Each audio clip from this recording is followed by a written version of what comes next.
ഷാജഹാൻ ശരിയാണ്, നമ്മുടെ മെഡിക്കൽ കോളേജുകൾ ക്രൗഡഡ് ആണ്. ഒരുപാട് അടിസ്ഥാന സൗകര്യങ്ങൾ വികസിച്ചിട്ടുണ്ട് സമീപകാലത്തെങ്കിലും.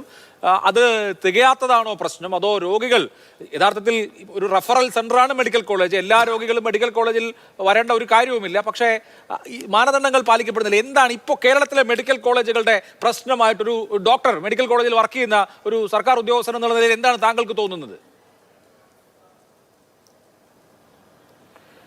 മെഡിക്കൽ കോളേജിലെ പ്രധാന പ്രശ്നങ്ങൾ പറയുന്നത് ഒന്ന്, റഫറൽ സിസ്റ്റം കാര്യക്ഷമമായിട്ട് പ്രവർത്തിക്കുന്നില്ല എന്നുള്ളൊരു യാഥാർത്ഥ്യമാണ്.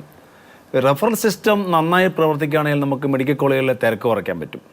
ഒപ്പം നമ്മളെല്ലാവരും മനസ്സിലാക്കേണ്ട ഒരു പ്രധാന കാര്യം, മെഡിക്കൽ കോളേജിലെ ഡോക്ടർമാർക്ക് ചികിത്സ മാത്രമല്ല ജോലി എന്നുള്ളതാണ്. നല്ലൊരു പങ്ക് സമയവും ഞങ്ങളുടെ വിദ്യാർത്ഥികളെ പഠിപ്പിക്കാനായിട്ട് ഉപയോഗിക്കേണ്ടി വരുന്നുണ്ട്, ഗവേഷണത്തിന് ഉപയോഗിക്കേണ്ടി വരുന്നുണ്ട്, പിന്നെ ചികിത്സയുമുണ്ട്.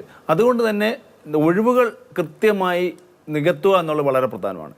ഇന്ന് കേരളത്തിലെ എല്ലാ ഗവൺമെൻറ് മെഡിക്കൽ കോളേജുകളിലും ഒഴിവുകളുണ്ടെന്നുള്ളതൊരു യാഥാർത്ഥ്യമാണ്.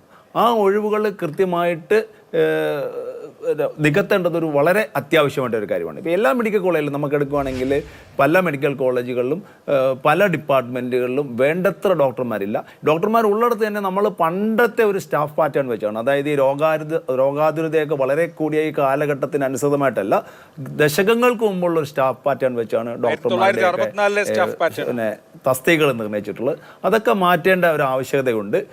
ഒപ്പം നമുക്ക് പിന്നെ ഈ റഫറൽ സിസ്റ്റം ഏറ്റവും പ്രധാനപ്പെട്ട ഒന്ന്, ഒഴിവുകൾ നികത്തുക, ഡോക്ടർമാരുടെ ഒഴിവുകൾ നികത്തുക, പിന്നെ റഫറൽ സിസ്റ്റം കാര്യക്ഷമമായി പ്രവർത്തിക്കുക. ഇത് രണ്ടും ചെയ്യുക എന്നുള്ളത് വളരെ പ്രധാനമാണ്.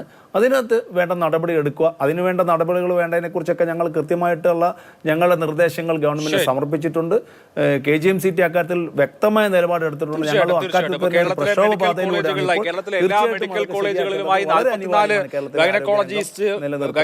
ഡോക്ടർമാരുടെ തസ്തിക ഒഴിഞ്ഞു കിടക്കുന്നുണ്ട്. 22 ഓർത്തോ വിഭാഗത്തിൽ 22 തസ്തികകൾ, ഡെർമറ്റോളജിയിൽ 17 തസ്തികകൾ ഡോക്ടർമാരുടേതാണ്. മന്ത്രിയോട് ചോദിക്കുമ്പോൾ അത് കേസുണ്ട്.